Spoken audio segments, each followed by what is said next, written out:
5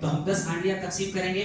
یہ جو کمپٹیشن کا دور ہے وہ بھی ایسی چیزوں میں جس کی نہ شریعت میں گنجائش ہے نہ شریعت میں کوئی ثبوت ہے، اس کے باوجود یہ چیزیں ہم کر رہے ہیں تو نبی کریم صلی اللہ علیہ وسلم کی سیرت کو نہ جاننے کی وجہ سے. ابھی مغرب سے یا مغرب کے بعد ایک شخص سے بات ہو رہی تھی، تو بہرحال یہ جلوس کے سلسلے میں اور یہ کے سلسلے میں تو پوچھا گیا، ہم نے پوچھا کہ صحابہ کرام نے کیا ہے.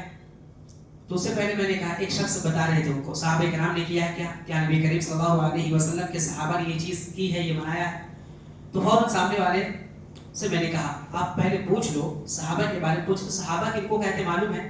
تو انہوں نے پوچھا اس شخص سے جلوس وغیرہ میں شرکت ہوتے ہیں، صحابہ کن کو کہتے ہیں؟ تو کہا نبیوں کو کہتے ہیں. سبحان اللہ، کیا کہتے ہیں؟ نبیوں کو کہتے ہیں صحابہ. اب جن کو صحابی کا ڈیفینیشن نہیں معلوم، نبی اور رسول کا معنی نہیں معلوم، وہ جلوسوں میں جا کر کے باقاعدہ نعرے لگاتے ہیں. پھر بہت سارے سوالات کیے گئے کہ نعرے کس طرح سے لگاتے ہیں؟ بس نعرے لگاتے ہیں لوگوں کو سنتے ہوئے، یا رسول اللہ، لبیک یا رسول اللہ. میں نے پوچھا معنی کیا ہے اس کا؟ معنی سے کیا مطلب ہے؟ اللہ کے نبی کی محبت میں، اللہ کے نبی کی محبت میں.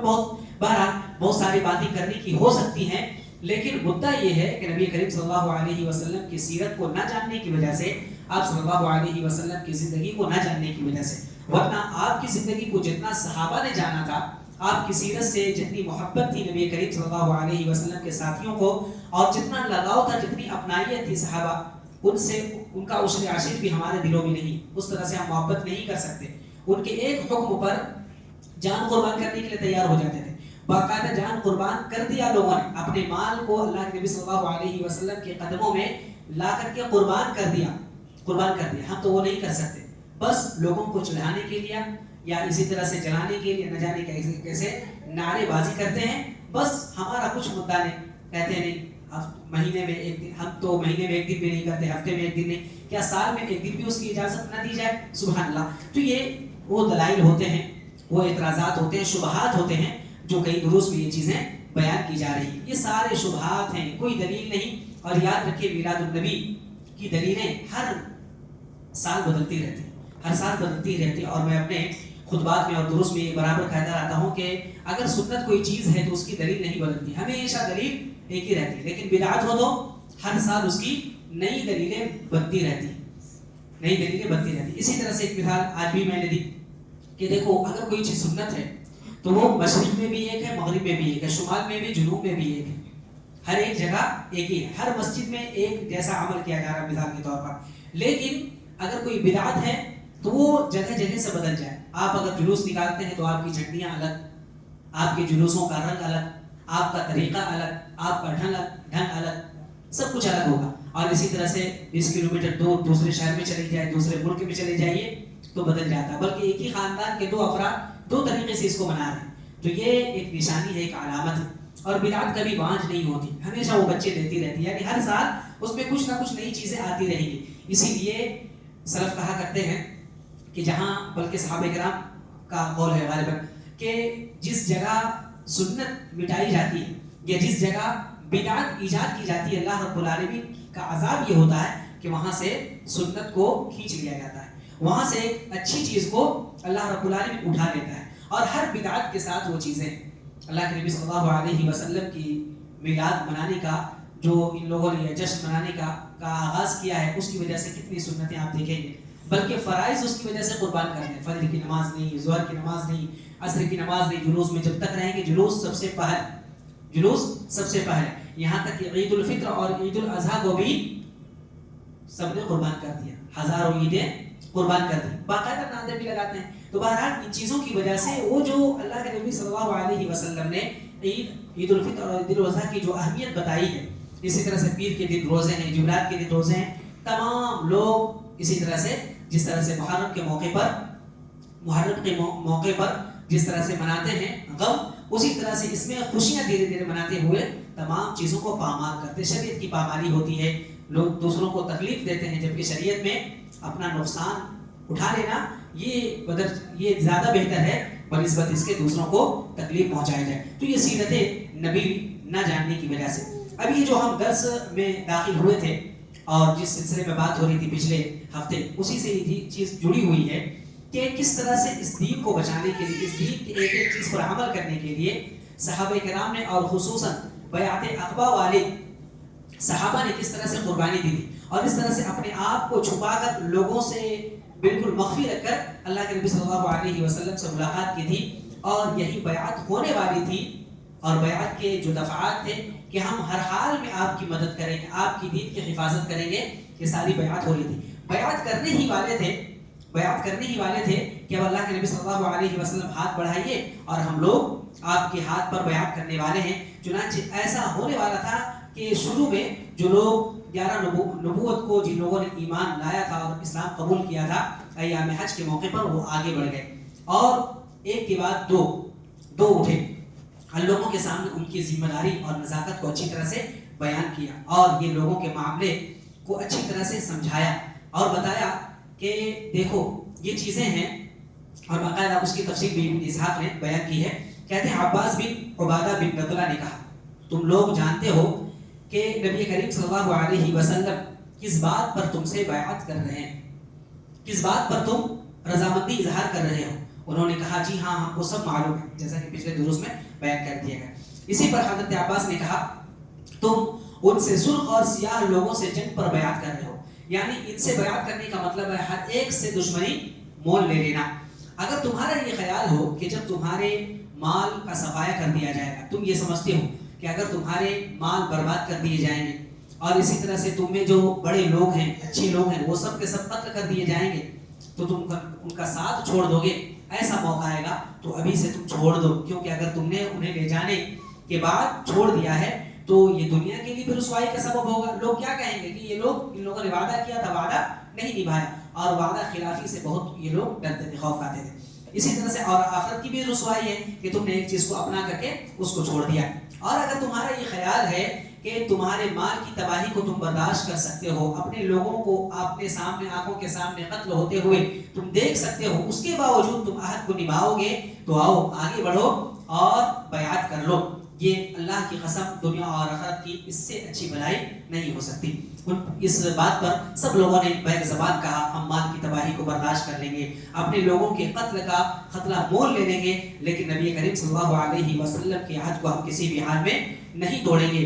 آپ صلی اللہ علیہ وسلم نے خوش ہو کر کے کہا تھا کہ جنت ایسے لوگوں کا ٹھکانہ ہے، ایسے لوگوں کے لیے اللہ رب العالمین نے جنت کا پروانہ دیا ہے. لوگوں نے عرض کیا اللہ کے رسول اب ہاتھ پھیلائیے، جلدی ہاتھ دیجیے، ہم بیعت کے لیے تیار ہیں. تو دیکھیے کس طرح سے محبت ہے رسول اللہ صلی اللہ علیہ وسلم کی محبت دین کے نام، دین پر، دین کی حفاظت اور نبی کریم صلی اللہ علیہ وسلم کی آپ کی شریعت اور آپ کی سنتوں کی حفاظت کے لیے لوگ اس طرح سے قربانی دینے کے لیے تیار ہیں. چنانچہ جابر رضی اللہ عنہ بیان کرتے ہیں کہ اس وقت ہم بیعت کرنے کے لیے اٹھے تو اسعد بن زرارہ جن کا پہلے ذکر ہوا تھا، جو مصعب بن عمیر رضی اللہ عنہ کے ساتھ مدینے کے اندر اسلام کی دعوت کے لیے بالکل تیار تھے اور ہمیشہ ساتھ ساتھ رہتے تھے، اور انہی کے گھر پر حضرت مصعب بن عمیر رضی اللہ عنہ نے پلاؤ ڈالا تھا. اس کے بعد سب سے کم عمر کے تھے، اب صلی اللہ علیہ وسلم کا ہاتھ پکڑیا. اس کے بعد پھر مدینے والوں کی طرف دیکھا اور کہا اے مدینے والوں ٹھہر جاؤ، آپ کی خدمت میں اونٹوں کے کلیجے مار کر، یعنی اتنا لمبا سفر کر کے اس یقین کے ساتھ تم حاضر ہوئے ہو کہ آپ اللہ کے رسول ہیں. اللہ کے رسول صلی اللہ علیہ وسلم کے بارے میں تم یہ اتنا، یعنی مدینے سے مکہ کا سفر تم اس لیے کیے ہو کہ رسول اللہ صلی اللہ علیہ وسلم سے ملاقات کریں، اور یہاں سے لے جانے کے لیے تم آئے ہو تو یہ سوچ لو کہ لے جانے کا مطلب ہے سارے عرب سے دشمنی مول لے لیں. انہوں نے پھر اٹھ کر کہا، کیونکہ اسلام کی نزاکت کو سمجھتے تھے اور باقاعدہ اتنے دنوں تک باقاعدہ انہوں نے مصائب کو فیس کیا تھا، تو کہتے ہیں سارے عرب تھے دشمنی مول لے لینا، اور اس طرح سے سمجھو کہ تمہارے جو چنندہ اور بڑے بڑے سردار ہیں ان کو گویا کہ تلوار کے سائے میں رکھنا ہے، اس طرح سے سمجھو، اور اپنی جانوں کو گویا کہ تلوار کے حوالے کر دینا ہے.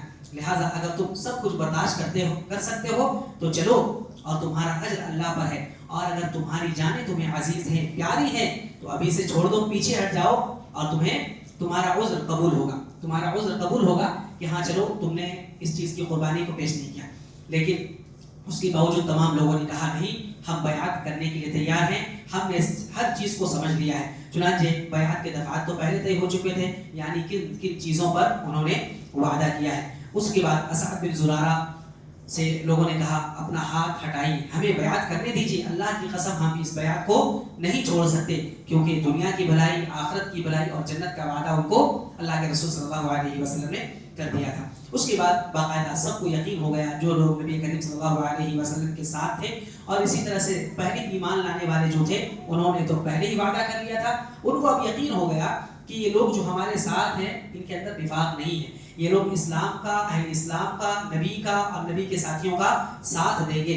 اس کے بعد اسعد بن زرارہ رضی اللہ عنہ، اسعد بن عمیر رضی اللہ عنہ کے ساتھ جو سب سے پہلے مبلغ تھے مدینے کے اندر، وہی سب سے پہلے آگے بڑھے اور انہوں نے بیعت کی، اور اس سلسلے میں بعض لوگوں نے دوسرے کے بھی نام لیے ہیں۔ بہرحال سب سے پہلے اسعد بن زرارہ، مؤلف رحمہ اللہ بھی کہتے ہیں کہ سب سے پہلے اسعد بن زرارہ نے ہاتھ بڑھایا اور انہوں نے سب سے پہلے بیعت کی، اس کے بعد پھر دوسرے لوگ آئے اور ایک کے بعد دیگرے آدمی سب اللہ کے نبی صلی اللہ علیہ وسلم کے ہاتھ پر ایسا کرتے اور اٹھتے اور باقاعدہ بیعت کرتے، ہاتھ پہ ہاتھ پر رکھ کر بیعت کرتے۔ تمام لوگ جتنے تھے وہاں پر تقریباً 70 لوگ تھے اور 73 لوگ، بلکہ 73 لوگ، اور 2 عورتیں بھی تھیں، دونوں عورتیں بھی وہاں پر حاضر تھیں اور باقاعدہ اس بیعت میں شامل تھیں۔